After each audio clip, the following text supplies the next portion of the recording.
hampir tiap hari kami buka outlet baru. Hampir tiap, jadi tiap 1 bulan rata 30 titik terdibuka. Setiap bulan Rata buka 30 titik. setiap bulan. Setiap bulan rata 30 titik. Bahkan ada sebuah bulan hampir 50 titik kita buka. Se-Indonesia tuh, se-Indonesia. Ini luar biasa kan?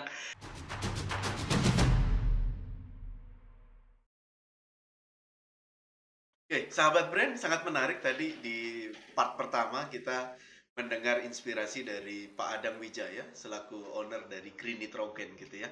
Bagaimana mengawali bisnis dan mengembangkan brandnya.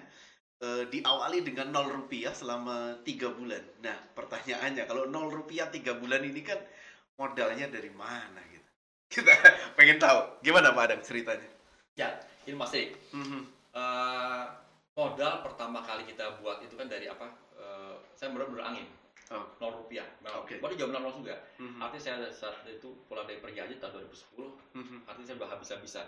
Karena uang itu dipakai untuk berangkat pergi haji. Jadi saya udah nggak punya apa-apa lagi. Saat saya jadi konsultan, semua apapun saya kembalikan kepada klien dan saya mau fokus di ibadah haji. Dan ini benar-benar dari 0 rupiah. Makanya dari bilang lebih saya dapat 00 ya. Dan modal bank itu dari tabungan istri saya, dari emasnya. Perhiasan emas sisa, sama punya ibu saya. Dia punya menabung untuk beli mobil Kijang. Nah, akhirnya saya buat proposal sama ibu saya dikasih. Pakai proposal ya Pak? Proposal ya. Dan alhamdulillah saya berikan mobil Kijang baru buat beliau. Di tahun kedua ya, sudah bagus. Saya hasilkan Kijang yang paling baru buat dia. Jadi udah niat beli Kijang yang second. Pak Adang kasih Kijang yang baru. Maka saya bilang inilah 2 bidadari cantik. Yang mensupport saya mengawali usaha ini nitrogen.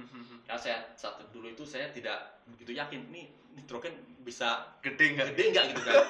Bisa sehebat ini kan. Itu yang paling ini. Nah, kenapa sering 0 rupiah gitu? Jadi memang hampir tiap bulan kami tidak mencukupi untuk bergaji orang. Jadi saya harus kerja sendiri. Jadi ada teman itu yang kita tutup bayar pas-pasan lah, pas-pasan. Baru di bulan ke-3 atau 4 dan berikutnya pas untuk bayar gaji mereka. Bulan ke-4 baru? Ya, baru pas buat gaji mereka. Di 1, 2, 3 tuh masih nggak pas lah. Masih ya kita masih nombok-nombok lah. Dan pakai seadanya gitu. Karena saya cuma saat guyup ya, teman-teman. Bangun dibangun sama teman-teman dekat aja gitu. Perlu mental sekali nih Pak. Jadi mental entrepreneur diuji di sini ya. Jadi sama teman-teman, apalagi ini produk baru kan, bukan rintisan. Betul. Jual angin nitrogen zaman belum ada. Iya, angin kan gratis. Pak Adang jual gitu. 10.000 lagi kan, 10.000 per ban. Dan itu betapa luar biasanya. Nah, jadi pesan teman-teman, jadi jangan sampai kita pupus di tengah jalan dalam sebuah ikhtiar bisnis kita. Kalau saya hampir harus 0 rupiah dan juga sekali nggak punya uang untuk gaji orang, tapi harus kita bertahan terus. Nanti kita akan menikmati ya ujian setelah itu.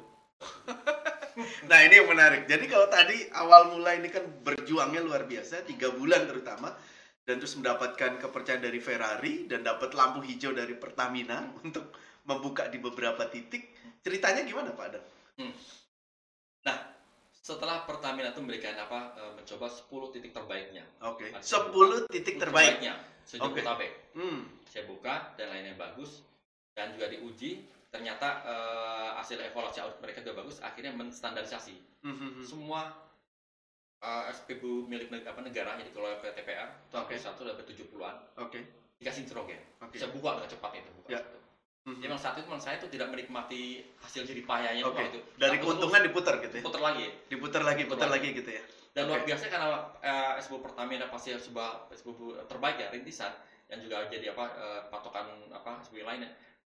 Saat itu kami sudah lagi tidak mencari SPBU.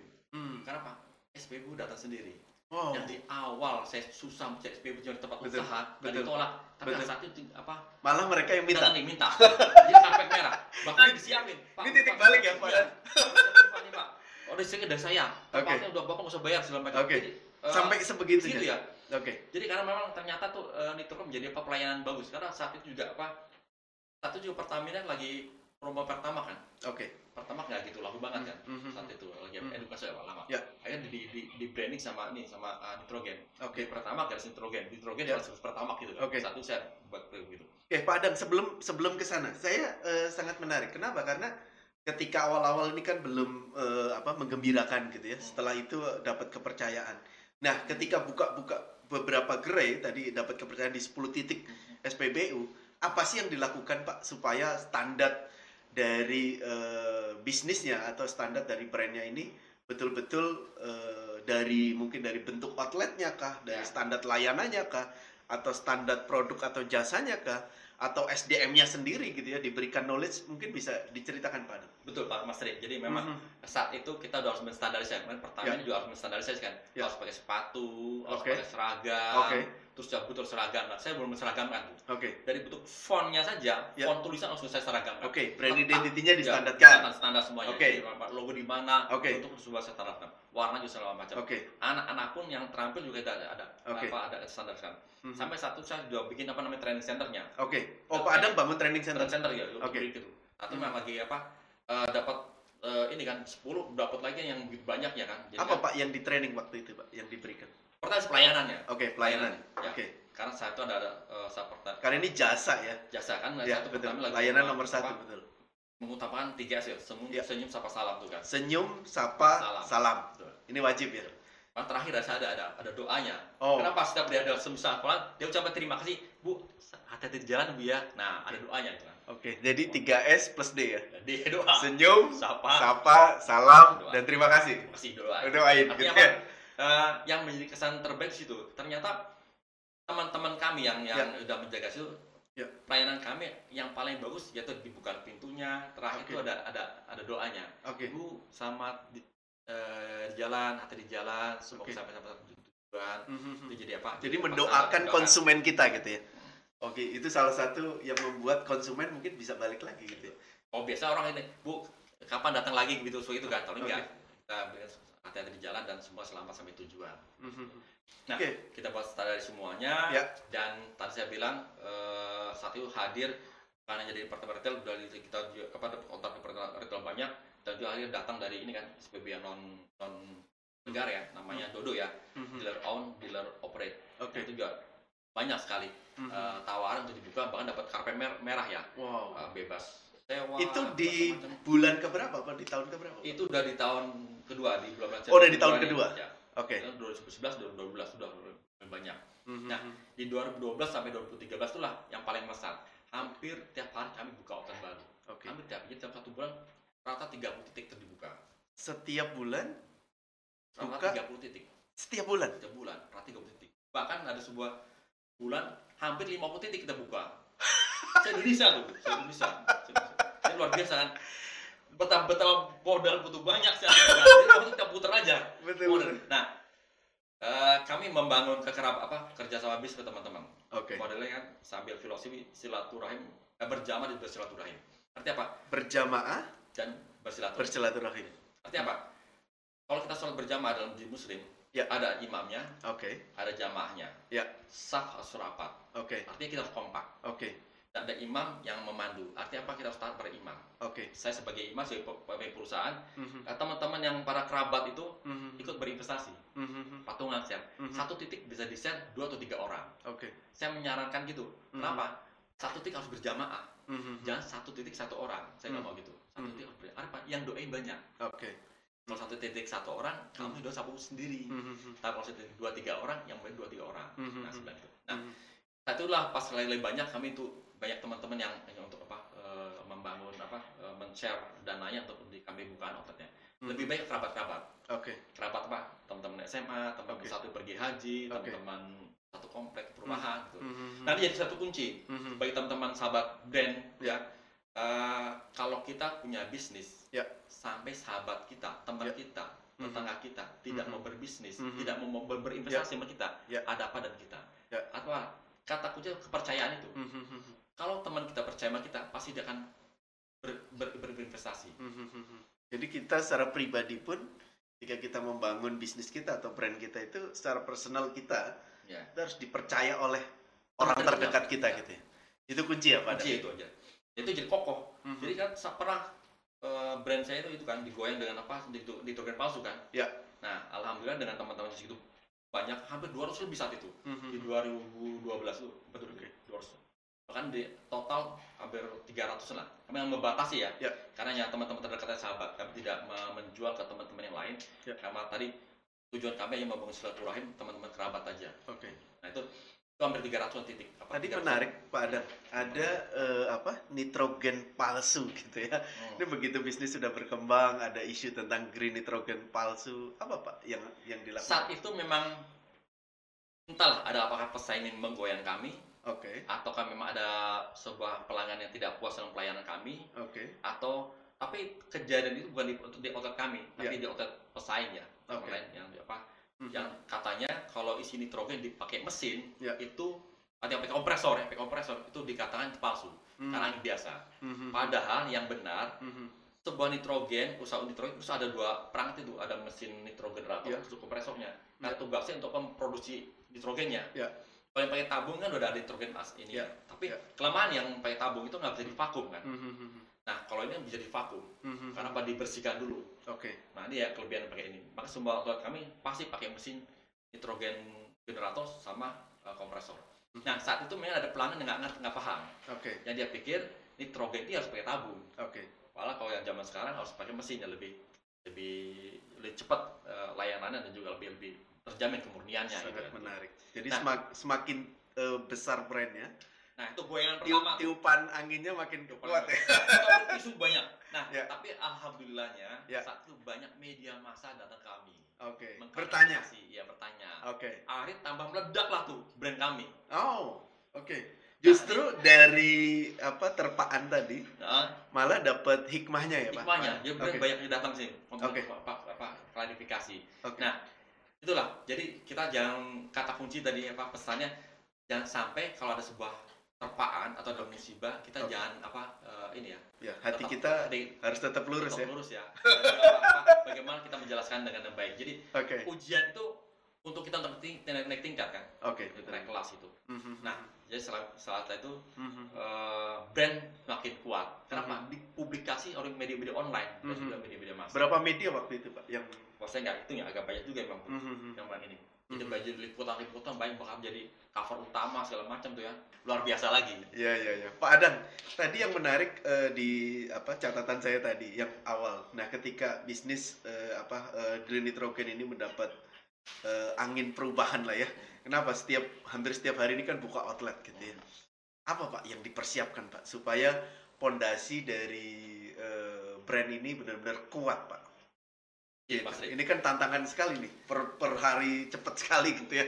Bersyukurnya bisnis kami itu bisnis angin, yang simple sekali.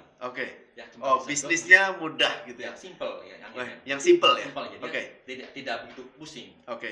Hanya menyiapkan kompresor sama nitrogen generator dan boot total listrik. Udah SDM itu doang. SDM pun pelatihan nggak itu banyak-banyak kan. Cukup nggak sampai 10 menit dari pelatih udah bisa. Nambal ban nggak bisa cepat. Nambal tempat kami udah pakai dobrok lagi, udah lebih cepat lagi. Hitungan maksimal 2 menit udah ban udah selesai. Sudah selesai kami. Nah itu ya. Kalau kita punya bisnis yang agak ribet, masih restoran kan ribet juga, nyiapin segala macam. Itu akan menyulitkan kita untuk men-scale up, membesarkan perusahaan itu kan. Nah, akan lebih simpel. Jadi kita mudah. Jadi hanya ada mesin, dikirim, dicolok listrik, udah selesai. Orang diajar nggak sampai 1 jam udah selesai. Paling pelayanan dan ini aja kan. Dan nggak gitu repot juga. Nah, kalau kita bisnis simpel, jadi membesarkannya itu juga nggak susah. Dan juga membangun bootnya juga nggak susah juga. Saya itu boot juga kita kontak di beberapa bengkel aja, siapa udah selesai. Nah, itulah kalau kita pesannya nih, kalau teman-teman sahabat brand kalau bikin bisnis, jangan menyusahkan diri kita sendiri. Jangan menyusahkan diri kita. Buat prosesnya lebih simpel, jadi kita mudah supaya mudah duplikasi dan membesarkannya. Dan terutama tadi brand itu gimana caranya bisa dirasakan saat itu juga. Kalau kita naruh brand, bisa mohon maaf di media online atau di surat kabar, tapi nggak dilihat tempatnya di mana. Nah, maka cari tempat yang gampang, sering dikunjungi orang. Nah, titik lokasinya harus pas. Pas itu. Mas saya taruh pasti di SBU Pertami, pasti di pintu keluar. Nah, jadi kita nggak boleh lain. Dan pasti warnanya merah gitu satu kan. Merah. Jadi nggak dirubah-rubah itu. Nah juga dengan standar seperti itu jadi orang gampang diingat. Dan satu mudah ditransaksikan. Nah, saya juga lupa nih Mas Ri, bagaimana saya meningkatkan promonya biar tadi kan sini Rp0 ya. Betul. Nah, saat itu kita belajar dari pasang spanduk, bikin brosur, cara konvensional lah. Tapi ada cara yang paling humanis. Apa Pak? Di Pertamina, di Pertamina itu pasti ada struk kan, ada pita struk. Nah, saya kasih insentif sama petugas BBM. Struk kasih, Pak, struknya Pak, struk ini Bapak dapat gratis 1 ban di sana di Trogen. Apa itu Trogen? Pak, nanti dijelasin Bapak depan sana gitu. Di pintu keluar. Gitu. Nah, di struk ini tulisin nama dia. Namanya misalnya si Amir. Nah, Amir dapat. Amir kasih saya tip Rp2.000 saat itu. Oh, 1 struk. 1 struk. Struknya BBM itu. 1 struk yang berbelanja. Artinya ada referral ya? Ya referral. Nah, ada setiap petugas BBM bantu ini kan, mengedukasi dan menjelaskan gitu. Nah, daripada saya mencetak brosur yang mahal-mahal, sama aja Rp2.000. Kemudian saya kasih dia gitu. Nah, itu yang mempercepat kami menjual itu. Kapan Pak ketemu formula itu? Itu nggak sengaja tuh. Nggak sengaja. Saya bikin spanduk, dibikin jualan semacam nggak ada efektif. Bikin brosur sebar, dibuang-buang doang sayang juga. Akhirnya ada cara yang paling simpel.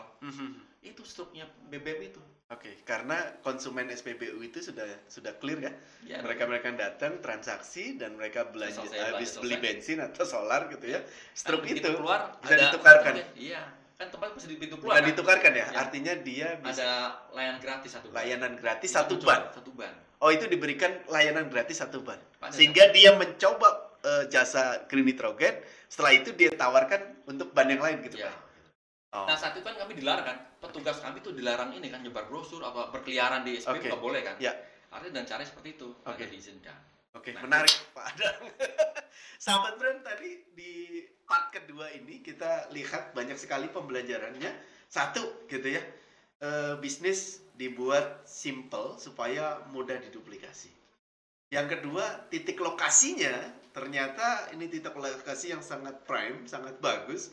Kenapa? Konsumen sudah datang ke SPBU sehingga memudahkan konsumen untuk mengakses atau bertransaksi atau layanan di outletnya Green Nitrogen. Yang ketiga, nah tadi ilmu referral saya kira ini sangat penting. Ternyata itu didapatkan dengan formula yang kelihatannya sederhana tapi powerful untuk menaikkan omset. Nah, bagaimana brand ini bisa menjadi market leader? Nanti kita simak di part ketiga.